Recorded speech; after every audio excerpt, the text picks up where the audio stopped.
Should we make a start? And the microphone, as you know, is not to amplify my voice, it's to record, so it's not making any difference to my voice whatsoever. So welcome everyone. Ground rules. The only ground rule we really have here is one called respect, which is a bit abstract.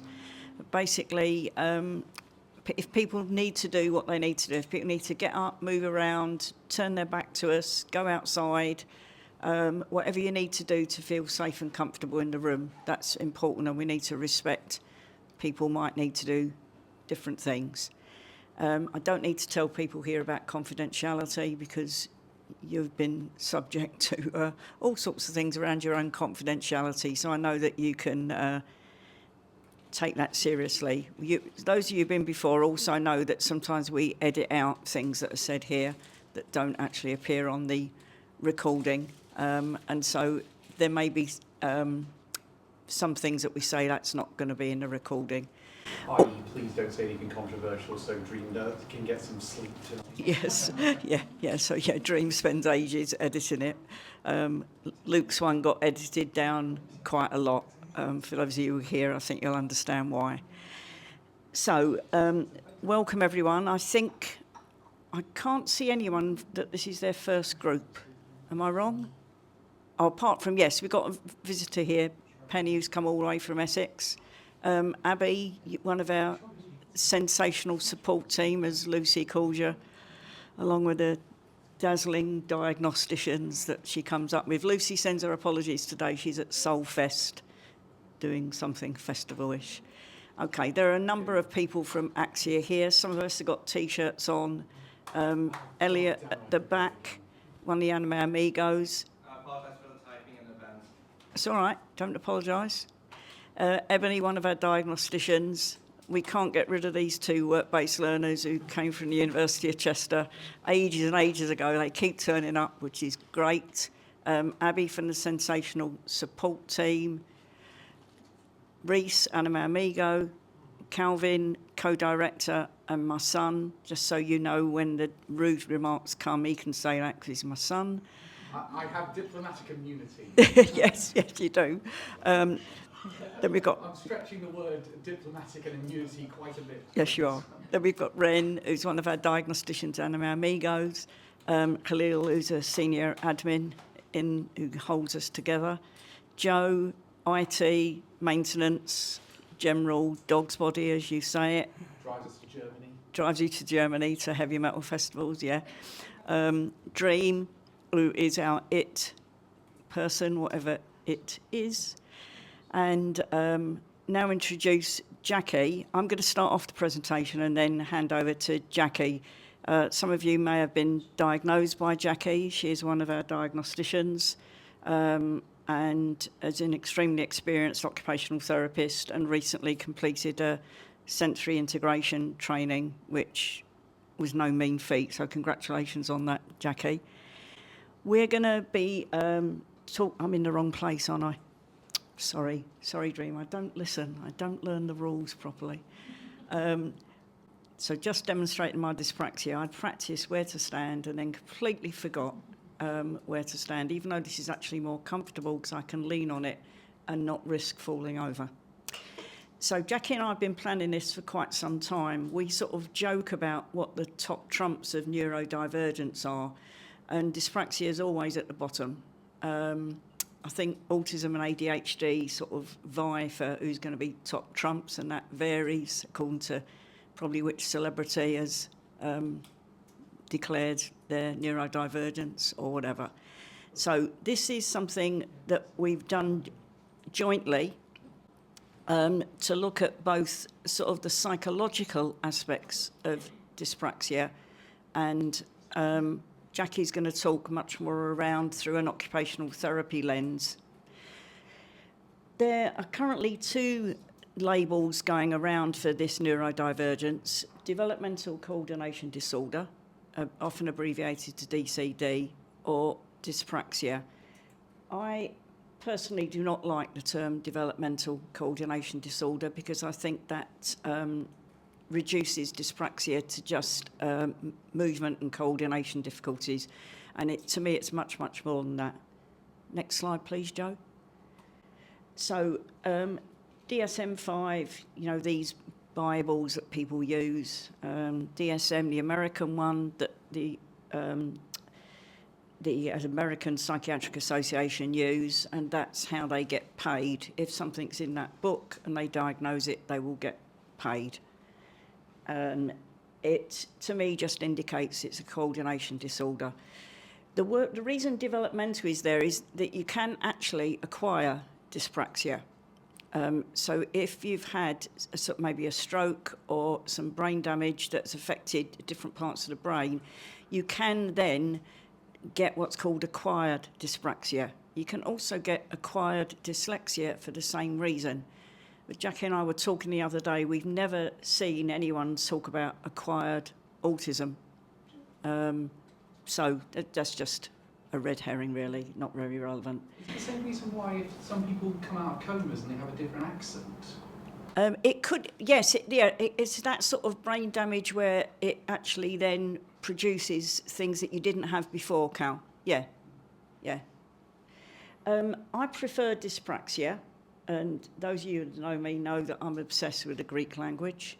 And dys implies difficulty, and praxis is about action. And so it's difficulty with any action. And Jackie's going to talk a lot more about the complexity of actions. Okay. Next one, please, Joe. So, cognitive processes. I'm not responsible for any of the next slides because I'm useless at that sort of thing. Esme, who was an assistant psychologist with us a while back, did a literature search for us, which she did extensively then.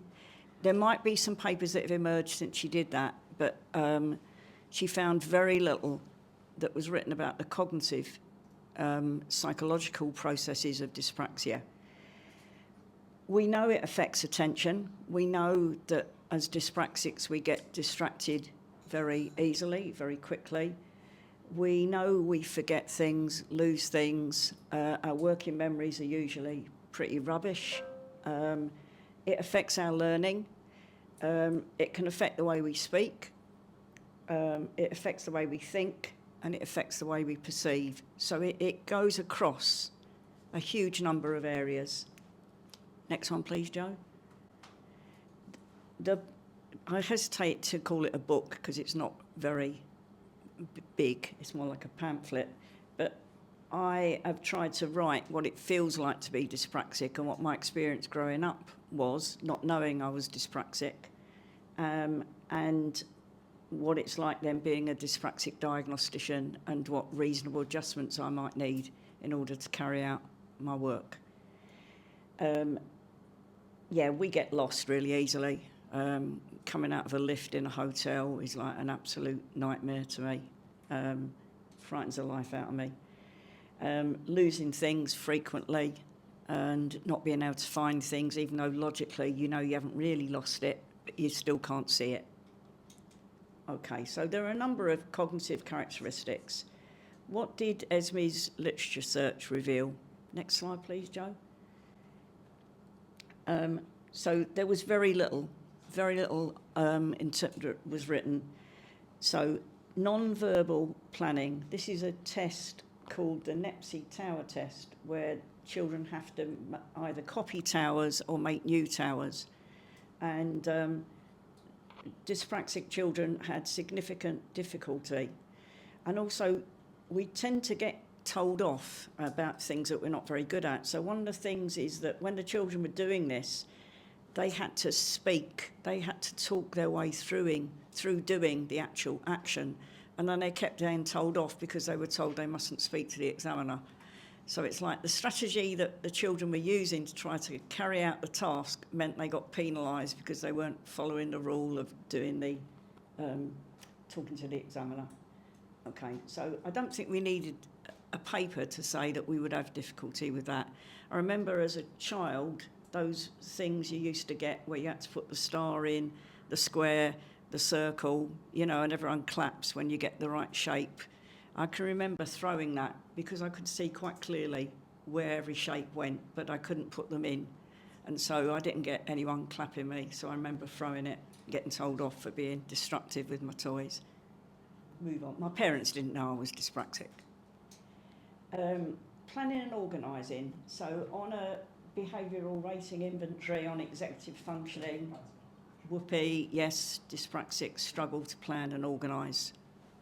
Now, executive functioning is, Jacquie's going to talk more about that as well. Executive functioning difficulties underpin all of the neurodivergence. So if you're autistic, if you've got ADHD, if you're dyslexic, any neurodivergence, you're going to have executive functioning difficulties. It's going to impact on your planning and organisation, but Jacqui and I have been talking about how it appears differently in different neurodivergence. And it's important, similarly, movement and movement difficulties appear differently in different neurodivergences. Visuospatial movement planning. So in the IQ tests, for example, there is one where there's red and white blocks and you have to make the blocks look like a pattern. If you're dyspraxic, you might know exactly what the pattern should be like, but you actually can't manoeuvre the blocks to make the pattern correct. Or you might be able to do it, but it takes you too long. And so you fail on those sorts of visuospatial tests. Okay, next slide, please. Slow information processing, where you had to pair images. So that's often to do with scanning.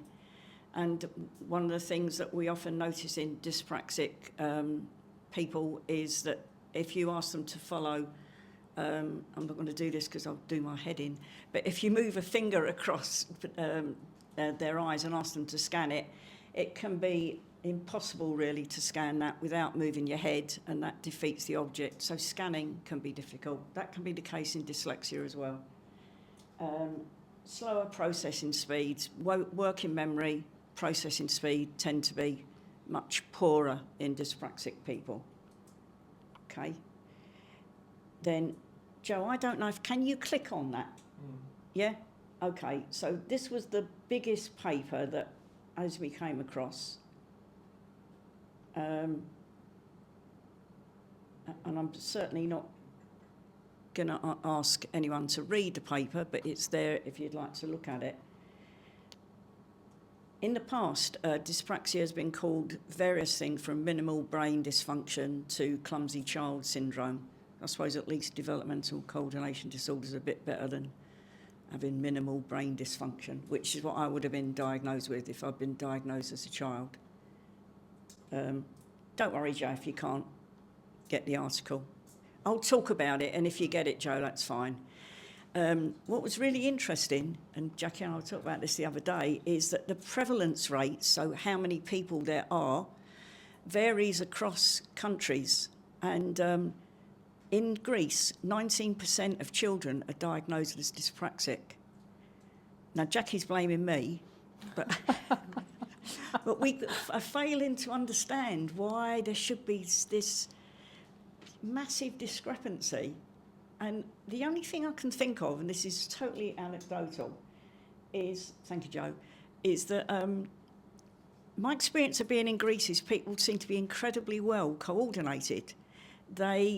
They're swimming, so they learn to swim from a very early age, because obviously if you're on an island, it's actually life-threatening if you don't know how to swim properly and swim well. Lots of people have boats, and you need a lot of coordination for that. And when I was living there, if you say you're dyspraxic, that Greek's just because that's a very simple Greek word. But I used to be called an animal. That sounds horrible. It's not. It's a word zoo, like zoology. But people used to call me an animal. It isn't as bad as if I was called an animal here. But it was much more sort of a bit of a laugh and a joke, but in contrast to people who seem to be very well coordinated. So Canada, it's something like 6%. In the United Kingdom, it varies from 1.8 to about 3%. Jacqui, would you think? Yeah. So it's actually, even though it's not very well understood and not very well diagnosed, it's still quite a common neurodivergence. I do think other than the article, you probably should actually state where your other sources are for these statistical claims.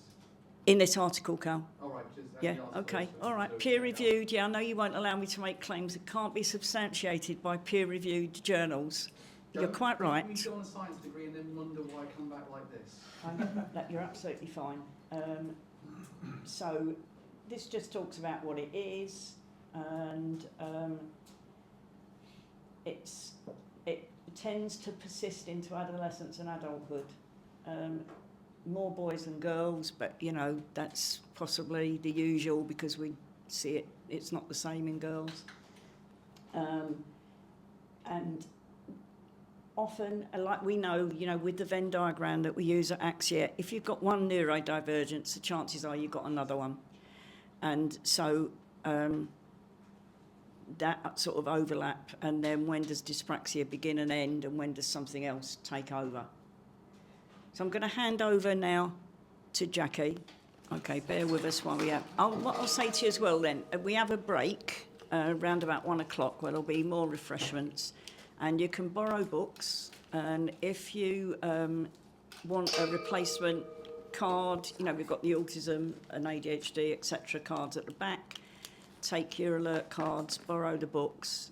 Feel free to mingle and feel free to not mingle and walk outside and be on your own, whatever suits you over the break.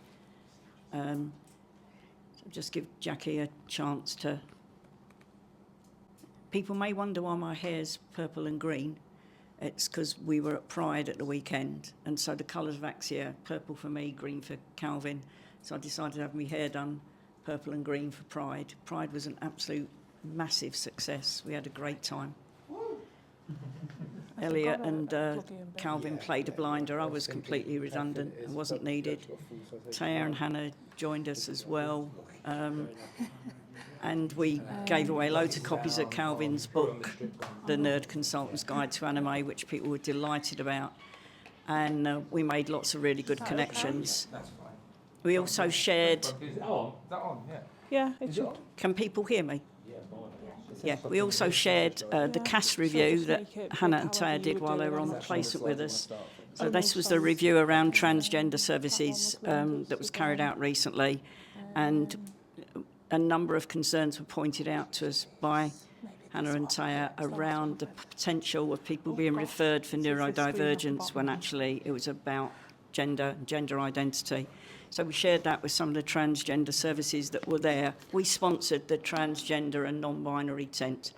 And so we shared out the review, and people were very pleased to see that. I don't think some of the transgender services, don't mean this rudely, had fully realised some of the implications of the review, because it did take you two quite a long time to fully go through it and do this really excellent review of it.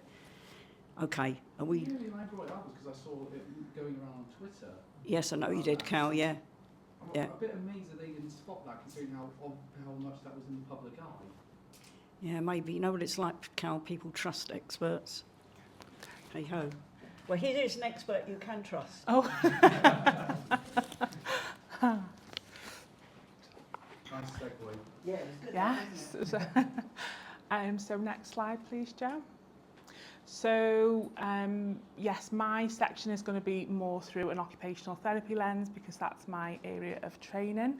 And I'm going to be thinking about the fine motor, gross motor and sensory differences in dyspraxia and DCD. Next one, please. So firstly, I'm thinking about the differences in gross motor skills. So ones that might require multiple parts of the body or the whole body. So this could be things like skipping, jumping, riding a bike, climbing. And when there is difficulty in carrying out those activities, you might avoid them, or you might become quite frustrated in attempting them. You might incur injuries as attempting to take part in them. So it can have quite a big impact on the individual where they have difficulties in that area. So then next one, please. And then fine motor skills, which typically use the smaller joints and muscles of your hands. It would be things like drawing a picture, fastening your shoelaces, typing on a keyboard, And again, it can impact everyday activities and make things more difficult, so that people might avoid certain clothing because they think, oh, I'll just get Velcro shoes because I don't want to have to struggle to tie my shoelaces, might feel uncomfortable in PE, that sort of thing. Into adulthood, again, be considering what kind of outfits they might wear or activities they might do. So when we meet someone who has difficulties with gross motor and fine motor skills, we're also thinking at Axia about the cognitive elements that Dr. Buchan and Linda's just mentioned, because that is a really important part. We know that there's no one specific test to diagnose dyspraxia or DCD. And although there are lots of established tests, so things like the DCD, which is a written test, or there are things like assessments of handwriting, there are the movement ABC, the third edition's just come out, so those kind of tests all have elements which are really useful in building a whole picture, but on their own don't really tell us enough. So what we do is we use clinical observations, and we'll draw on lots of different elements that might be involved in everyday life, in functioning, that might have an impact on you, so that we can work out whether or not there is a significant and persistent difficulty, because that's part of the criteria, that it is significant and it is persistent. Okay, next one please. So there's a nice quote there from Jean Ayres. She was a sensory integration practitioner who basically founded SI theory, very interested in neuroscience and how the different sensory receptors impacted our movement, how the brain worked with those messages to organise itself. So both for things like emotional regulation, but also in carrying out higher level activities. So if you don't have those sort of foundational elements in place, you can see from the adapted pyramid from, I'm going to say William and Schellenberger, but I might be pronouncing that wrong, so I can't see it from here. So in that adapted pyramid, you can see that where those foundations are not stable, then you will not reach those higher levels of learning and achievement. Just as an example, if you have difficulty knowing where your body is in space, you're going to find it tricky to know how much pressure to apply to a pencil. You're not going to be able to write as effectively. So there is quite a significant impact. Then I also thought about how this relates to praxis. So if we break that down into 3 points and we think about it as ideation, planning and execution, and if there's difficulty in any one of those points, then the activity can be unsuccessful. You can have difficulty. So there, the example I've given is, you know, I'd like to do more while I'm studying. I'll need to get some movement in, and then planning how you will do that, and then carrying it out. I definitely would not be able to plank and or do work at the same time. But I think that that's the same for lots of simple actions. So there's generally, although it's secured beautifully today, there's generally a wire around here on the floor. So previously I've had to think, well, where's the wire? How am I going to get around it without tripping over? And know where my body is and be aware of everything else around it so that I don't trip, fall, crash into anything. And if I don't know where my body is in space and the spatial difference between me and those other objects, how can I navigate without tripping? So at any point that activity can become a challenge. If we go on to the next slide. So as Linda had mentioned earlier, we're talking about the overlap with different neurodivergent conditions and how we might see motor coordination difficulties and executive functioning difficulties in many of those conditions. A lot of the research that I looked at regarding the overlap seemed to focus on autism and motor coordination difficulties. So there's just a few articles there that I had included out of the ones that I'd read. And the way that the sort of consensus on how you're able to differentiate between these two conditions seems to relate to the difference in sensory profile. So autistic individuals are more likely to experience things like auditory and visual sensitivity, whereas dyspraxic individuals typically don't see as high a sensitivity in those areas. differences in visual processing and spatial processing. So visual processing for autistic individuals, typically having difficulty discerning patterns or being able to recognise a pattern so specifically that it interferes with the details around that area, and seeing and identifying objects, and difficulties with predicting the activity, predicting what will happen. Whereas it was found that there's more spatial processing difficulties in DCD and dyspraxia, understanding how objects relate to each other and the space around them, orientation, any differences around there. And it seemed that the activities remained novel.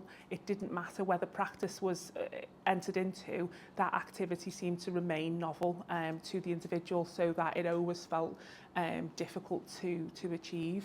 And that was generally the core themes between sort of Mark Hell and Hannon and who else was there? They all seem to say similar themes around how you would differentiate the two. Next slide, please.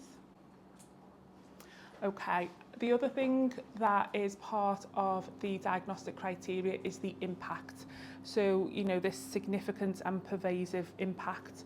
And I think the occupational impact of developmental coordination disorder, or DCD, isn't talked about enough. People associate it with being clumsy in PE or for children, but actually, as we've understood with autistic individuals, if you are neurodivergent, we are not going to grow out of that difference. And it does impact individuals in many ways. So the things I've listed included you know, not being involved in sports. So there's been a recent study that's come out, which I only saw this morning, so it's not included on here, about the increase in BMI in individuals with coordination difficulties. So there's health implications. It's not going for a game of footy with the lads because you're worried you won't be chosen, or you'll trip over, or the team will lose because you're part of it, or not going clubbing because you don't want to make embarrass yourself or spill a drink or trip over on the dance floor when it's dark and you can't see and talk through your movements as you execute them. Things like household chores, there's probably an expense attached to that. So are you buying pre-prep meals? Are you buying pre-cut vegetables? Are you employing a cleaner? Do you need someone else to come in and do DIY for you, or laundry, because these tasks are so tricky, or because you will ruin things, you will put holes in garments or wash things on the wrong setting. And then things like driving, so either the expense and frustration of really trying to learn to drive and it taking much longer than your peers, or recognising that maybe that's not a skill that you might be able to develop. And then accessing public transport. Can you use buses? Can you read the timetable? Can you navigate, between pressing the bell, you've got to stand up, the bus is moving, not knock into everyone? Or do you need to get taxis? And again, another significant cost. And then things like self-care, so male grooming, shaving, ladies maybe doing nails or hair, and having to outsource these activities because, again, it will be too difficult to do themselves. And all of these things and more sort of accumulating in these feelings of otherness, anxiety, low mood, feeling like a loss of mastery and a sense of frustration that they can't achieve the things that they know they're intelligent enough to do, but just can't make their body carry out the activity. And I think that, again, is often underestimated when we reduce it to clumsy child syndrome. It's actually so much more than that. So we go to the next slide, Jo. So we've spent quite a bit of time saying the things that might be tricky for individuals who have a diagnosis of DCD or dyspraxia, but there's also these really considerable strengths. So I've been very lucky to meet a lot of people through the work that I've done in Axia who are dyspraxic, and this creative thinking, loyalty, empathy, and being tenacious. I feel like that's the one that stands out the most, because everyone I've met has been so determined to overcome things, to do the best to succeed, and that's really, you know, that's been a privilege to watch that and to be part of that. And then I wanted to share some of the famous faces who've been quite open about being dyspraxic.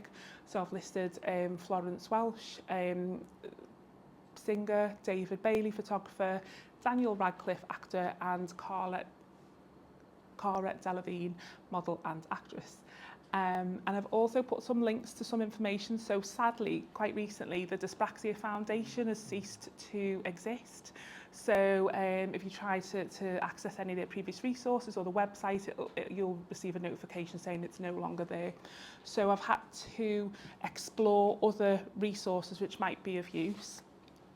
Those that I've listed are a mixture between sort of adaptive strategies, compensatory approaches, ways to build skills, and also just general explanations, because we had a lot of that from the Dyspraxia Foundation, and unfortunately we haven't got a one-stop shop anymore for all of that detail. Underneath, I've got a short, it's about 1 minute 30 without the credits, YouTube clip, which is an 18-year-old's experience of being dyspraxic or having DCD, and she just talks briefly about what this means to her and the importance of raising awareness. So if it's okay if we play that, Joe?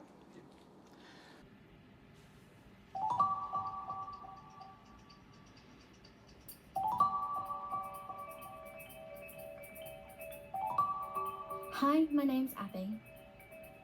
I'm a diagnosed dyspraxic, which means that I find it difficult to place myself in time and space. To put it another way, I have no spatial awareness, and I find it difficult to keep myself organised. My family first knew that I suffered with dyspraxia at 4. Teachers noticed that I bumped into other children and fell off chairs for no reason. I'd even trip over thin air. I was then officially diagnosed with dyspraxia at 11 by a paediatrician. Now at 18, I struggle with organising my thoughts and myself. I often find it difficult to organise my sentences. When out and about, I am very clumsy, falling over and smacking into walls and doors. Dyspraxia doesn't make me stupid. I don't let it stop me doing anything.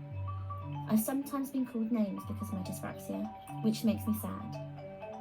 Living with dyspraxia would be easier if I wasn't ridiculed and if more people understood the condition.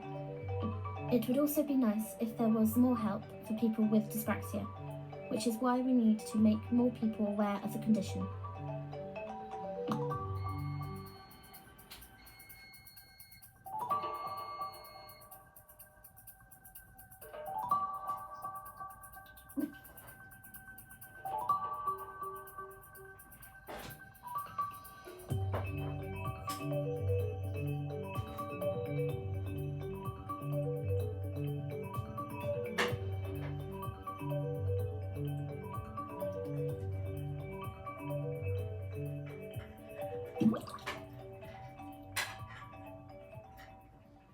So I think that sort of sums up the attitude to dyspraxia, really, that the major national, Dyspraxia Foundation has disappeared. I'm sorry, but they had an important release that weekend. I had to shut it down.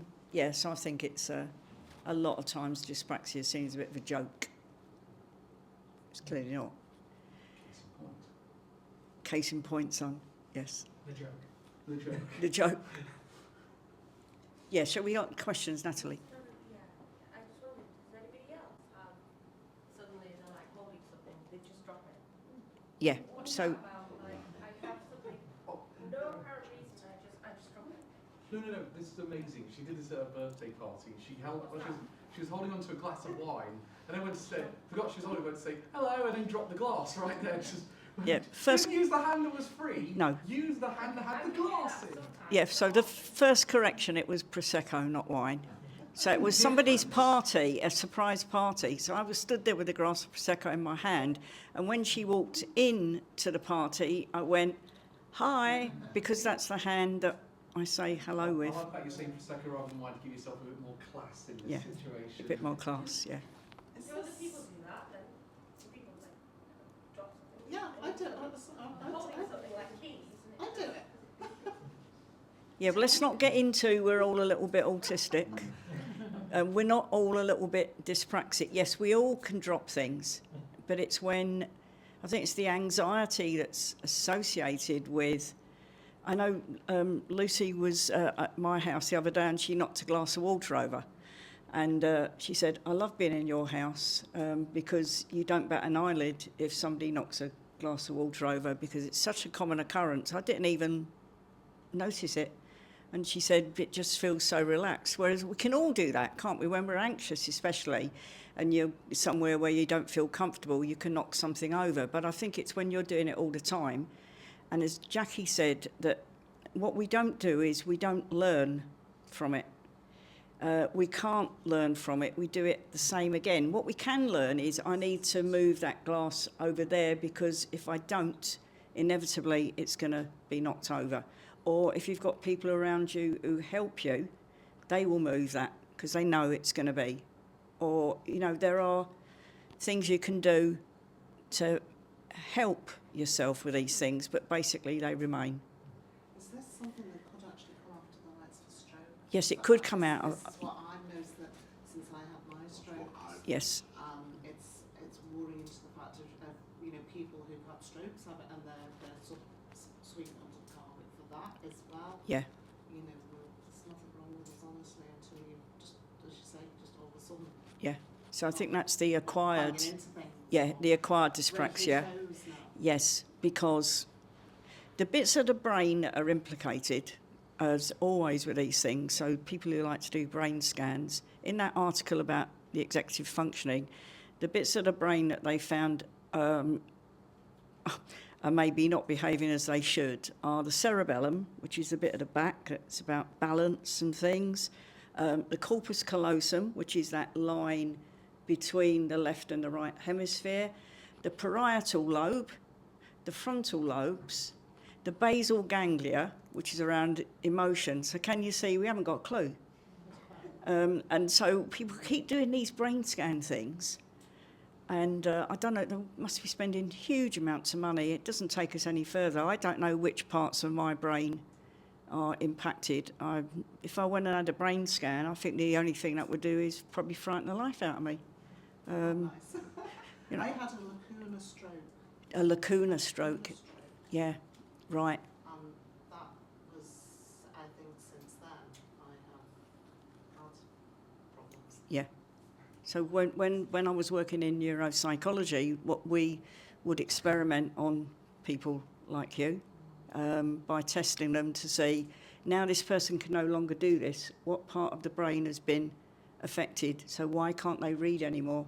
Or why can they only read words that are nouns? They can't read words that are verbs. So when people have had very discrete brain injury in particular, so like a gunshot wound has gone in a very particular part of the brain, then we see what skills are lost and we try and then make some judgments about, so is that part of the brain responsible for that function? But it's so complicated. I would say yes. What we understand about these conditions is there can be overlap, there can be traits of, you can have difficulties with concentration because of executive function difficulties in autism or in ADHD, in dyslexia.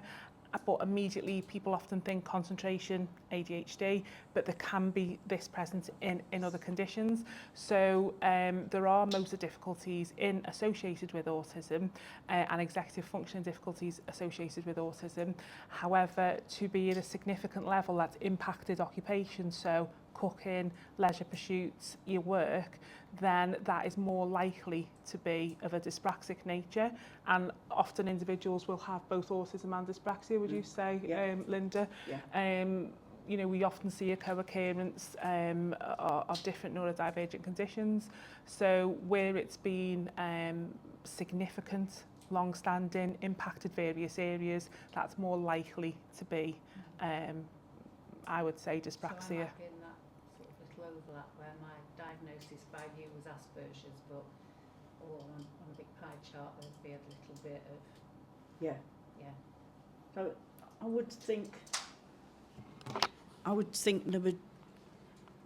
Jackie, would you agree that quite a big proportion of autistic people have got motor coordination difficulties? Yes. Yeah, yes. but not sufficient to warrant an No. additional diagnosis. No.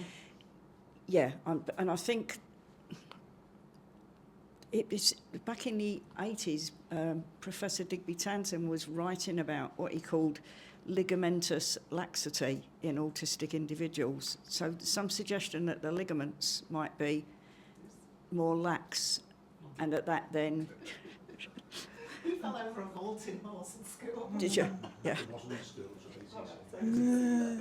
so So I think that it's about the qualitative differences. So dyspraxic people, now I'll talk about myself, I don't like it if plans change. But the reason I don't like it and my emotional reaction to it is different from an autistic reaction to change. So if plans change, I have to rethink the whole of my day. I have to go back to the beginning and think, right, what time do I need to get up? What time do I need to have a shower? What time do I need to do this? I'll have to do self-talk to get through it. I'll have to write list after list to reorganise my day. But once I've done all that, that's okay. Whereas my experience of autistic people is if somebody says they're going to do something and then they change their mind, that is emotionally potentially devastating, because it's not only I can't predict what's going to happen today, it's I actually can't trust what's going on in the world. So for me, there's a much more significant emotional reaction in autistic people around change. Jackie, Yeah. I don't know if you'd... No, I absolutely understand what you were saying, and I think, yeah, it's just about explaining that. So, for example, I'm autistic and learning to drive was tricky. About 5 goes and ended up being in an automatic car, and actually my first instructor gave me a refund and said I can't teach you, and I'm giving Linda a lift home later, so hopefully she survives. But I had those significant difficulties, sensory things, executive functioning things, that there was difficulties in planning, what I was going to do and predicting other people's, movements. They're in this lane. Does this mean they're going to merge? They have an indicator. So there's a lot of prediction, and that falls into the action prediction element that I mentioned earlier as part of autism. But once I'd learned to do that, now I've been driving 2 years and I'm a very safe driver, but I was able to master it. So, and the difference is generally, although those motor and cognitive differences might be present to a different degree or for different reasons in autism, in DCD, sorry, the action remains novel, it remains new and uncertain, and it's not something that really over time you would master or change. Would you say that was... I would, and I think Jackie's sort of now giving me the intro to say that I have never sat behind a steering wheel because I know I would kill people. For the good of humanity. For the good of humanity. Yeah, no joking apart. And I think Joe would testify to this because Joe's an excellent driver. Joe qualified at the minute he could. I think he was probably driving when he was about 6. But Joe, you've seen what I'm like. I've no idea how far things are... Sometimes there's been like a near miss and I've just sat there thinking nothing. Other times I've gone and Joe's sort of looking at me thinking that was nowhere near us. Or there's a pigeon suddenly in front of the car. I would stop. And I don't... People say if you keep practicing you'll get better at it. I may eventually pass my test, but I would be a disastrous driver. Not all dyspraxics are unable to drive. And it's the same with some people with ADHD. That maybe there are some people with ADHD who should just not think about driving. Just about acknowledging your own strengths and challenges, I think. So in an ideal world, we shouldn't be diagnosing anyone. what we should be saying is, and I know Luke disagrees with me, you've seen me and Luke argue about this. I think, and back in the 70s and 80s, when I was all about everyone's equal value and if we just loved everybody, it'd all be all right. If we could say, this is where I struggle, this is where I excel, that's what we should be doing with people. Unfortunately, the world doesn't understand that, and they want us all to be in a box.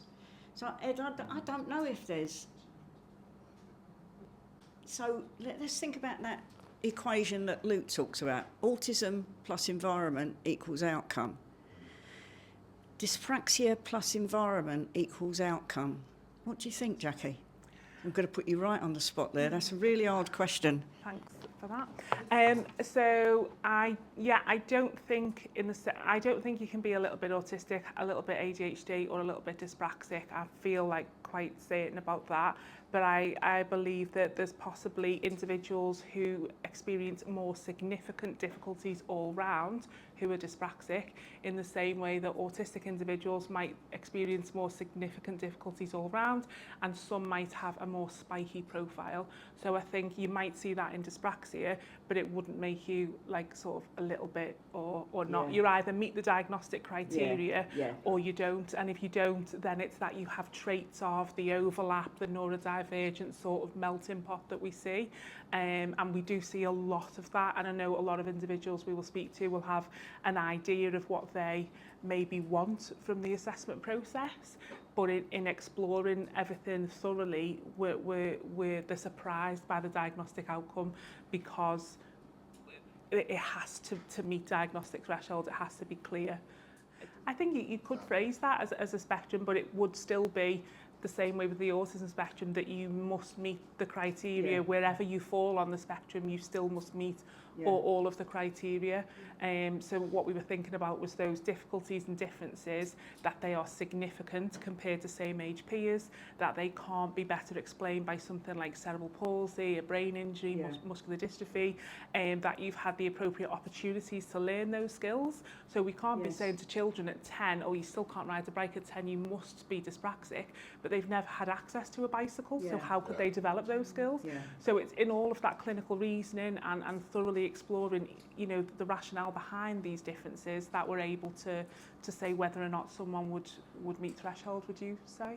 No, that's, I think one of the things that Jacqui raised, I was really pleased to see, is about the sort of cost implications. So I'm very fortunate that I can pay people to clean my house. I can pay people to wash and iron my clothes, because I can't do that myself.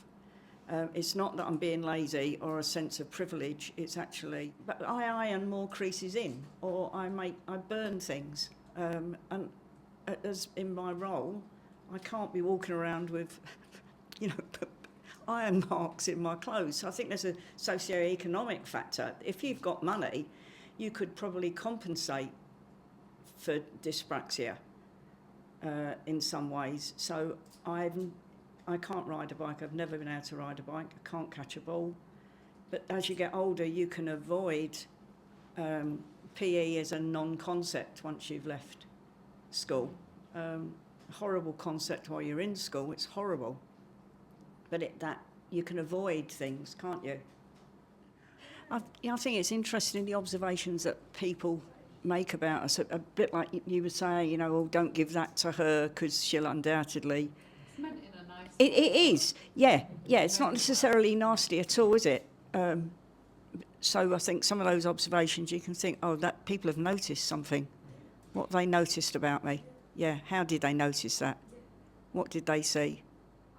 Do you want to say anything about that, Jacqui? I think sometimes we do things a little bit differently, and from my personal perspective, in the same way that I've mentioned here about there's no one test for dyspraxia or DCD, I think it's good that we're using a range of tests and drawing on a range of skills and our own sort of clinical reasoning and up-to-date research, rather than relying on, say, just for example, you know, guessing emotions from a storybook or putting blocks together. So I think using the partnership model, listening to people's personal experiences, and doing a really holistic assessment should capture a wider group of people, so that people aren't left out because of cultural differences or gender or, you know, any other sort of barriers to accessing an accurate assessment. I think that's something good that we do at Axia.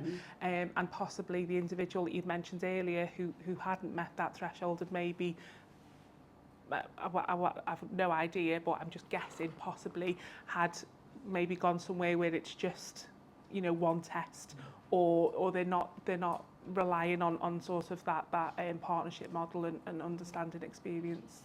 So, well, that needs to be cut out. Is that okay? That's good. No. That's, so the partnership model is about acknowledging the mutual expertise, that people are the experts on themselves, and their stories that they tell are the ones that inform us. And the way we deliver our expertise has to be in relationships of respect and trust.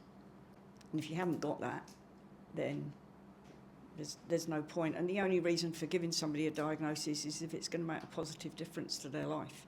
And if it isn't, you have to really carefully consider whether that is in their interests. So we always check out, you know, why have you come to see me today?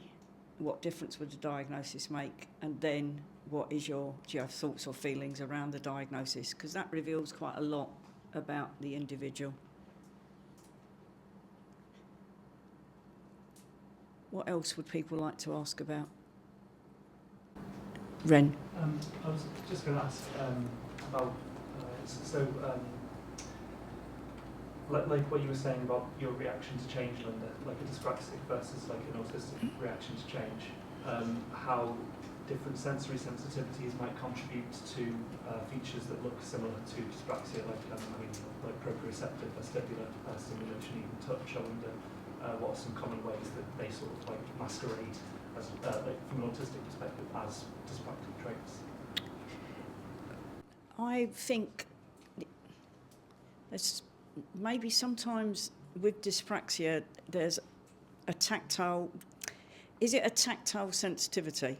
Okay, or is it that, so a lot of people when they meet their family and friends, will hug them, won't they?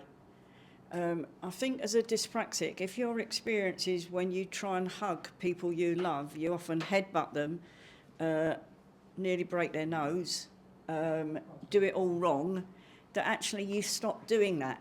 And I think that could be interpreted as, so this is again why you have to ask. You don't assume, oh, I don't like being hugged, so, or we'll tick that box as a tactile sensitivity. Why don't you like being hugged? What is it?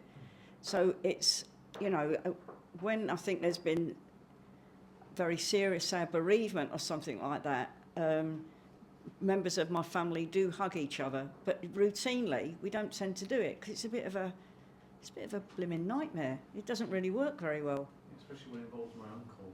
Well, exactly. So when I said goodbye to him the other day, I didn't give him a hug. No, because it's a crime against humanity to do that. So I think it's about, so some of the sensitivities, I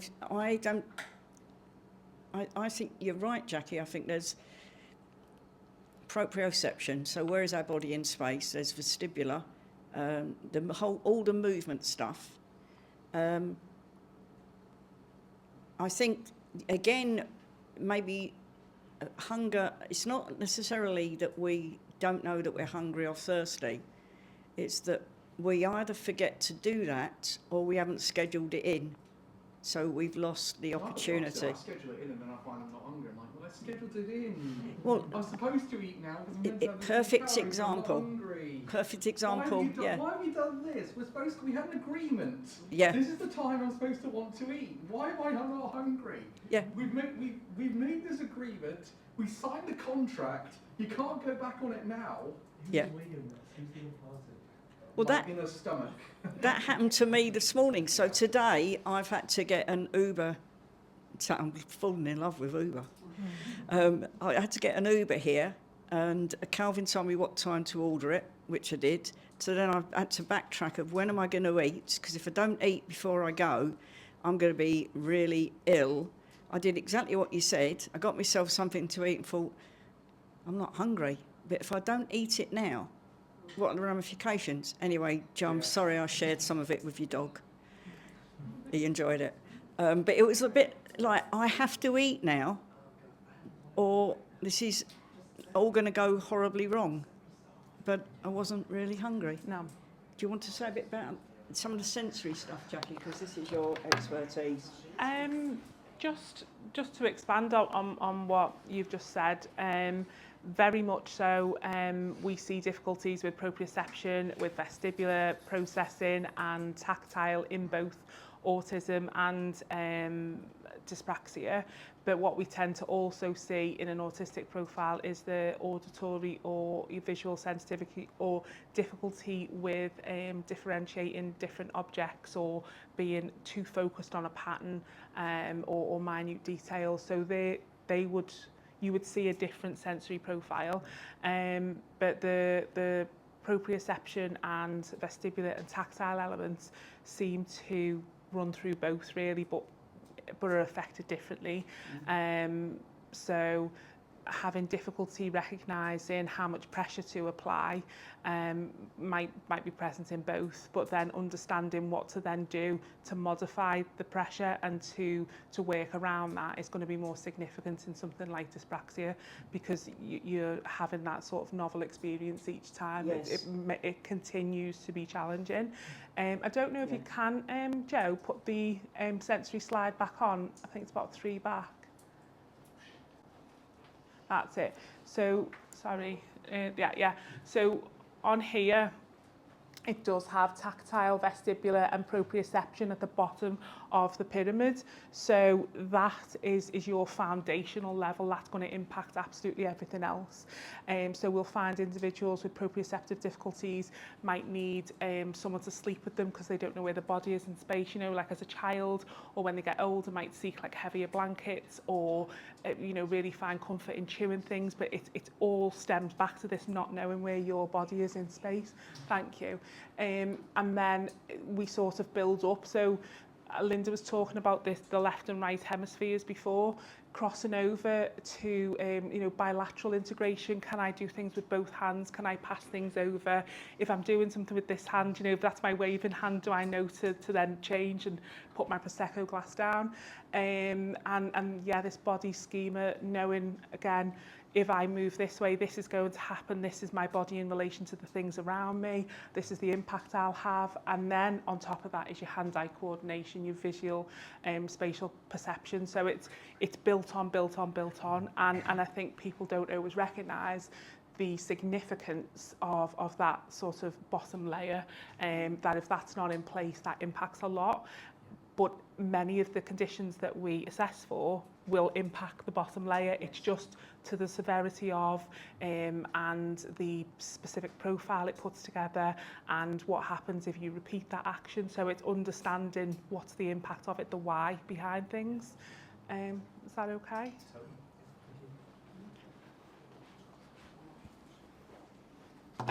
Calvin's just pointed out it's 1:15, sorry. Oh. It's because I can't estimate time, and the way I normally do that is I've got a clock or I've got a phone. So that's the way it looks like. I'm really good at estimating time because I'm always spot on, but that's because I haven't got the visual aid. So I'm wondering whether we should have a 15-minute break, have a look at the books, borrow books that you would like, get your cards if you need a replacement, and if there's any more questions, we can do those after the break. If not, there's a couple of other updates we could give you as well, but feel free. So if we come back again at 1:30, please. Starts now. So, questions? Have we got more questions for Jacqui? Or Linda? You don't have to have questions, but this is your chance to ask Jacqui anything. If you wanted to ask anything around sensory as well, this is an opportunity to ask somebody who's a specialist in sensory integration, which is quite rare. So, any questions? I've silenced everyone, haven't I? Ren. I just wondered, do you notice any differences between diagnosing / supporting male and female people with dyspraxia? Okay. Male and female. Well, we know more boys are diagnosed. What do you think there are any differences? I think maybe the kind of pursuits that boys might engage in might mean that symptoms of dyspraxia might show up sooner. You might see, difficulty doing those physical activities that you would typically associate riding a bike, throwing a ball, playing football with the boys, those sort of things. I know it's gender stereotyping, but you traditionally might see those things. And I also think girls might quietly observe what their friends are doing and follow along, so it doesn't look like they're getting lost, or they can't read the timetable, or they don't know what to do because they're sort of watching, figuring out what's happening and then trying to fit in with the other girls. So I think typically that might account for some of the discrepancy in diagnosis maybe, and recognising those differences. Don't know if you agree. Turning it back to you, Ren, have you noticed anything? Wasn't expecting this. No, sorry. You know what I'm like. No, I'm sorry, I wasn't aware there'd be a follow-up. Kind of the same, I guess, like sort of more traditionally expected gender pursuits might highlight differences, and yeah, like I mean, it's similar with like autistic women and girls masking better. It might be that like there is more sort of avoiding things that they know will be that might present that difference or highlight that make them stand out. So I suppose like. Like things in PE maybe, or like kind of activities with other groups. That's off the top of my head. That's the only thing I can do. Yeah. Yeah, and your time is now up because you've got that stupid shogi song back in my head and it won't leave. I apologise for that. Children in school, the boys would usually be playing football or running sort of type game, and the girls would be skipping. Now the girls skipping would be quite a lot of coordination. But there'd always be a group of girls that wasn't taking part in that skipping. Yeah. I could have PE for anything. Well, can't have now gone to PE. Yeah, I don't know what's with very young children now. I don't know what the sort of culture is around PE and what expectations there are. I think they push them into it more now than when we were younger, I'm pretty sure of that. There seems to be, going from something like, obviously we used to do a lot with Healthy Heroes without being a veteran, and there was a lot more stuff going on that wasn't sport-based. Everything is more or less sport-based now. Ride a bike, go climb a mountain, go do paddling, go. So it's almost as if you're having this big rush to be healthy, go running, and if you're not in that aspect of being able to do that, like even if you look outside, we've got cycle lanes popping up everywhere. Yeah. You're meant to walk. Now, I've never been able to walk that far. I can't walk very far at all now. Active travel. And that is what they're pushing. So if you're not very good on a bike, or you're not very good at running or anything like that, you feel as if you're being left out. I'd just like to sort of expand on that and say that my daughter's dyspraxic, and recently had a sort of a prize or an award at school where she was able to take part in this event for all the sort of, I don't want to say well behaved, but children who've done well that year. But the event was archery, canoeing, climbing, abseiling. So she just said, I won't go into school. And then she ended up going because she didn't want to break the rules. But she did not want to attend this so-called reward because it would highlight every single thing that she finds difficult to do. But that was their sort of understanding of what would be a reward for those children. That's exactly what Healthy Heroes. Penny, I'm going to give you a 5-minute warning. I know. That's when you you say when I'm almost done with cooking, so you can have a piss before you eat the food? You thought you were getting away without editing anything, Dream? Yeah, yeah. Oh no, it's all coming out. No, I don't mind that being left in. To get out of the meeting. Before I put Penny right on the spot, and she'll probably never speak to me again, I've told you about Pride, haven't I? And it went really, really well. And a young woman who'd been diagnosed by us, actually, came up and gave us a flyer of a new group that she's setting up in Chester for 15 to 18-year-olds, which is a massive gap, really, because you can't come to this group until you're 18. You know, as you can hear, there's some language here that, anyway, you can't come to this group until you're 18. But it's Amy Buchan, my niece, and one of our assistant to our general manager is going to make contact with the group so we can link in with them a bit. So there might be like sort of a bit of a transition into this group, and we can recommend people to their group and so on. So that was really fun. Pierre Novelli, who was the comedian who came to do a presentation here a few months back, his book is now out. I think all the copies have gone that we brought, but you can buy it on Amazon, and that's really good fun. Right, social book Pride. Right, Penny. Yeah. So Penny, do you want to? Can you? Yeah, I'm just thinking you better not come up to the front. I'll be okay if it. Are you sure? Yeah, I'll be Okay, brave. well done. Bloody brilliant. So this is Penny and Winston. And I had the privilege to talk to Penny recently as part of her PhD. Would you mind telling us what your PhD is about? No, not at all. She says. Thanks. I didn't get any prep for this, so bear with me. So I'm a part-time PhD student at the University of Hertfordshire. I live in Essex. So travelled up this morning, left about 5 o'clock, so it's nice to stand up for a little while. But my PhD is in predominantly female autism. So I'm profiling females with autism and creating a new screening tool for them as well. That's the objective.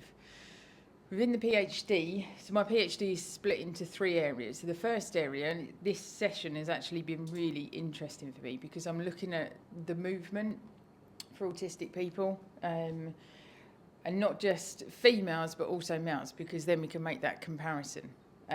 So I worked with British Fencing because they approached the university and said, we believe that fencing, like that sort of fencing, improves autistic symptomology. So improves people's coordination, improves people's reciprocity, so that two-way sort of that dance, you know, when like you walk in sync with somebody, or I talk and I pause and you will nod. So it's that sort of being able to read situations. So they thought that fencing would improve autistic symptomology. So we used motion capture technology, which you may have seen in the Bee Gees' recent performance. They used motion capture technology there. And we use that because it gives us a more intricate way of measuring any differences that's happened. So predominantly we were looking at coordination, perspective control, which was like the anticipation, being able to sort of anticipate something upcoming. We looked at global planning. So do you look at a movement as a whole, or do you just look at that very first movement? And then what else did we look at? There was 4 perspective control. Oh, coordination. That was it. And the reciprocity. So we did a couple of tests. So we did the overturned glass test, where you have a glass, and I was focused predominantly on the thumb. So this is what I'm looking at. And one of the tests is that you reach forward, turn over the glass, and you pop it into a box, either a large box or a small box.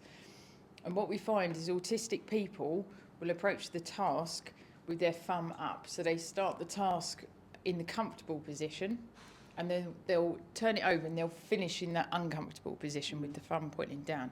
And that shows that they're just looking at that very first movement, which is grabbing the glass. Neurotypical people will start with their thumb pointing down and finish in that comfortable position. So it was all little things like this we were doing, and we were doing like a fencing drill as well, and some fencing, just drills and stuff.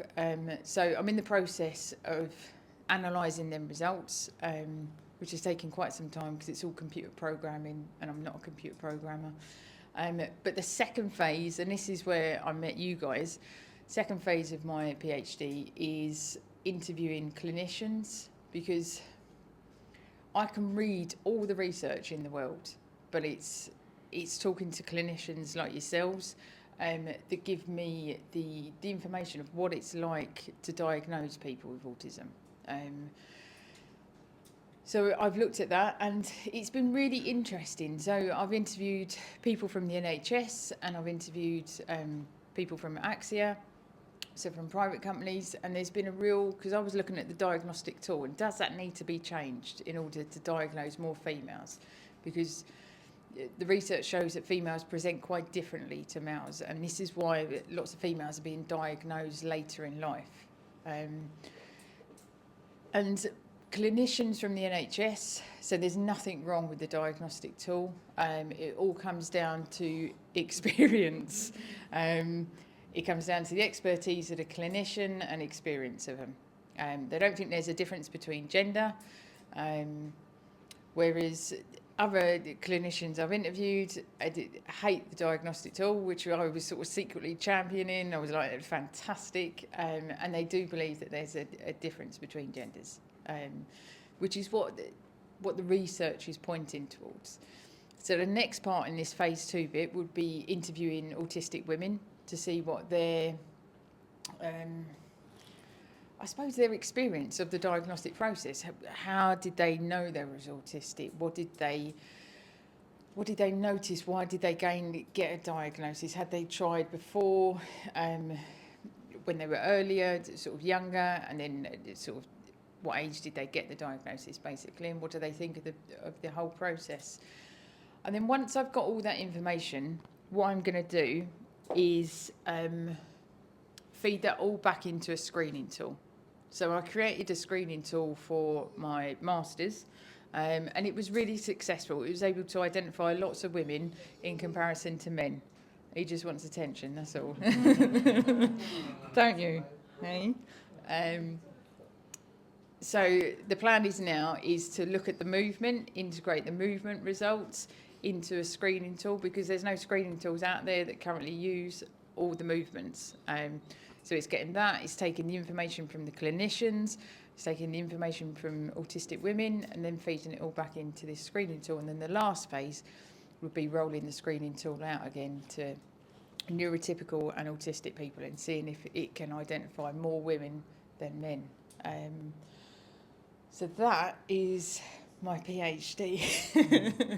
Having doing it and speaking to clinicians, it's been fascinating, and it's such a privilege to be part of this, to be sort of interviewing clinicians and then going on to interview sort of autistic ladies. Yeah, it's just a real privilege to be able to try and contribute to the research and help you guys. So that's me.